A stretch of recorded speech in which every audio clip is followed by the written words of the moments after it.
अस्सलामु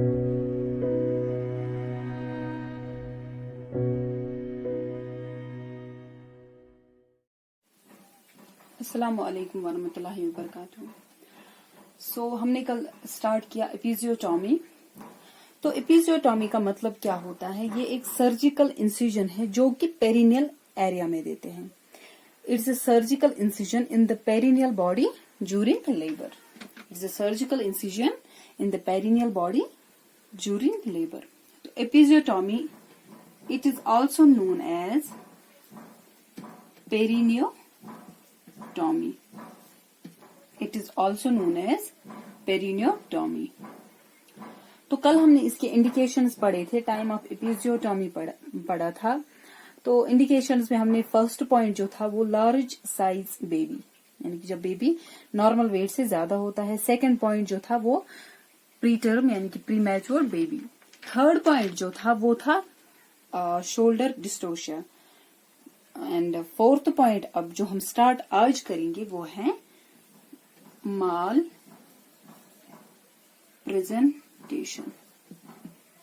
माल प्रेजेंटेशन। तो माल प्रेजेंटेशन में क्या होता है? जो बेबी की नॉर्मल पोजीशनिंग होती है, यानी कि नॉर्मल प्रेजेंटेशन जो होती है, उसमें हम सिफेलिक पोजीशन को लेते हैं। वो सिफेलिक पोजीशन होती है। सिफेलिक पोजीशन होती है। अब यहाँ पे क्या होता है? तो सिफेलिक पोजीशन में हम क्या लेते हैं? वर्टेक्स। वर्टेक्स होता है वहां पे। प्रेजेंट क्या होता है? वर्टेक्स।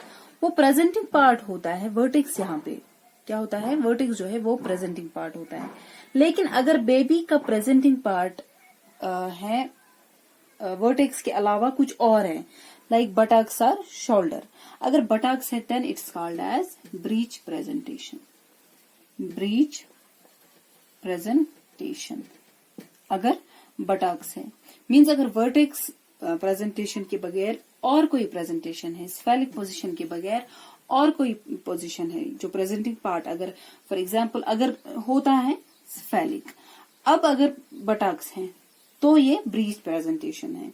तो उसको हम बोलते हैं माल पोजिशनिंग, अदरवाइज माल प्रेजेंटेशन।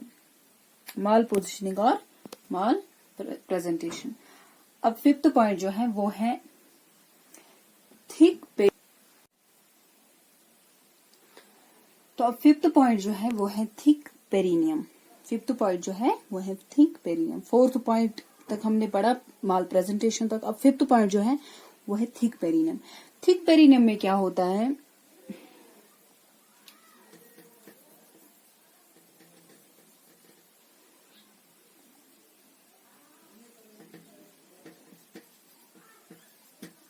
Thick perineum. तो इसमें अगर मदर का पेरिनियम थिक है, मीन्स अगर वो क्योंकि फर्स्ट प्रेगनेंसी में ऑलवेज क्या होता है? पेरिनियम जो होता है वो थिक होता है।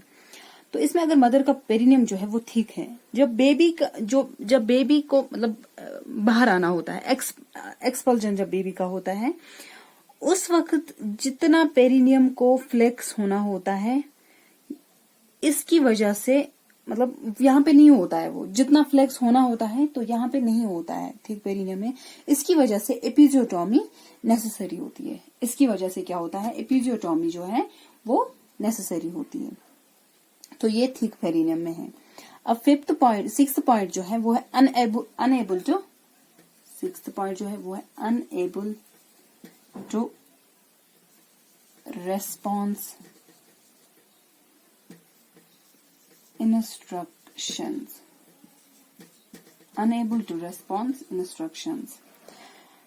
यहाँ पे क्या होता है? जब मदर को हम कोई इंस्ट्रक्शन देते हैं, लाइक हम उसको बोलते हैं पुशिंग के लिए, तो यहाँ पे क्या होता है? मदर फॉलो नहीं कर पाती है। वो इंस्ट्रक्शन जो है वो मदर फॉलो नहीं कर पाती है, तो उसको बोलते हैं, जब वो फॉलो नहीं कर पाएगी तो मीन्स वो जो रेस्पॉन्स वहां से रेस्पॉन्स नहीं दे पा रही है, उन इंस्ट्रक्शंस की वो रेस्पॉन्स नहीं देती है पूरी तरीके से, तो उसको बोलते हैं unable to response instructions.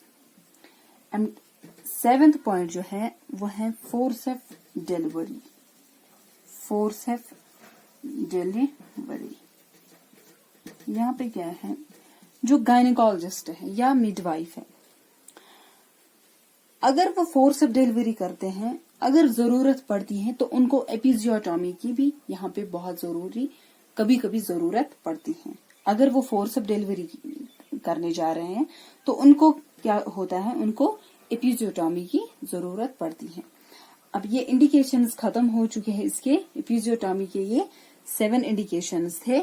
First indication जो था वो था large size baby. Second indication जो था वो था प्री टर्म और प्रीमैच्योर। थर्ड जो था वो shoulder dystocia. Fourth malpresentation. Fifth thick perineum. Sixth जो है वो है unable to response instruction. And seventh point जो है वो है फोर्सेप्स डिलीवरी। तो अब हम देखेंगे इसके एपिजियोटॉमी के types of episiotomy.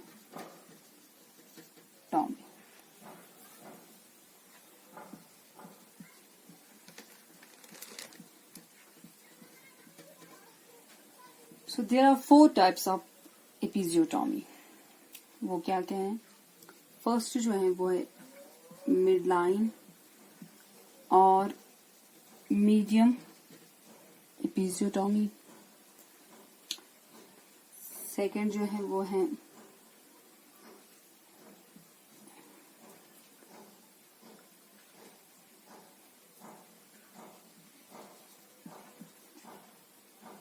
Media lateral. Third जो है वो है लेटरल। फोर्थ जो है जे शेप्ड एपिजियोटॉमी।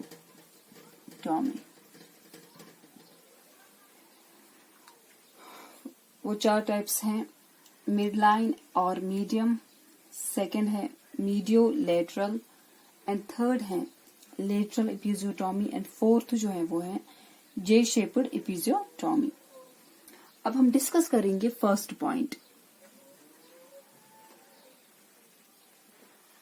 तो मीडियल लाइन और मीडियम इसमें क्या है, यहाँ पे नाम से ही समझ आता है। जब एपिजियोटॉमी होती है वो मीडियल लाइन तक होती है। मीडियल लाइन तक यानी कि मिड लाइन तक होती है। तो फॉर एग्जाम्पल सपोज ये लेबिया मेजोरा है,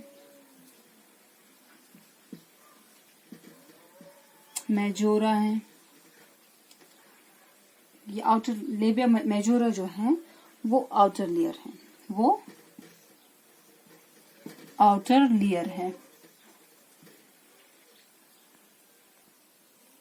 लेयर जो है यहाँ पे ये लेबिया मेजोरा है। अब हम देखेंगे ये पेरिनियल है, सॉरी ये लेबिया मेजोरा है, ये आउटर लेयर है।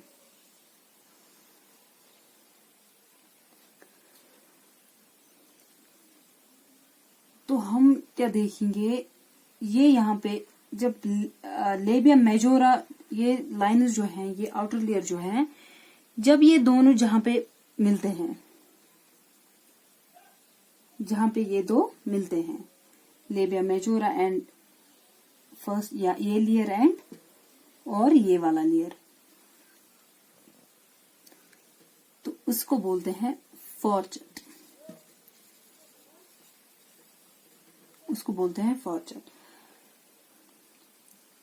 और फॉर्चेट के जस्ट नीचे जो लाइन होती है उसको बोलते हैं पेरिनियल लाइन।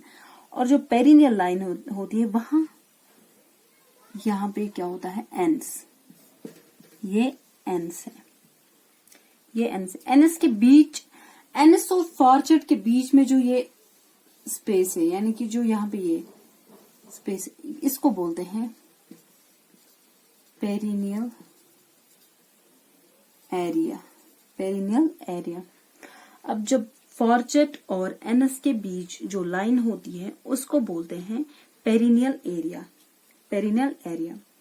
तो यहाँ पे एपिजियोटॉमी करते हैं, ये वाले रीजन में एपिजियोटॉमी करते हैं। इसको बोलते हैं फॉर्चेट और एनस के बीच जो लाइन है उसको बोलते हैं पेरिनियल एरिया। तो वहां पे हम स्टार्ट क्या करते हैं, एपिजियोटॉमी। अब यहाँ पे हम पढ़ रहे हैं मिड लाइन। तो मिड लाइन में क्या होता है, तो हम यहाँ पे देखेंगे मिड लाइन में कैसे एपिजियोटॉमी होती है। तो यहाँ पे हम परफॉर्म कैसे करेंगे एपिजियोटॉमी। इंसिजन जो स्टार्ट होता है वो डायरेक्ट फॉर्चेट से लेके एनस तक होता है 2.5 सेंटीमीटर। तो 2.5 सेंटीमीटर का ये इंसिजन कट होता है, तो इसी को बोलते हैं मिड लाइन।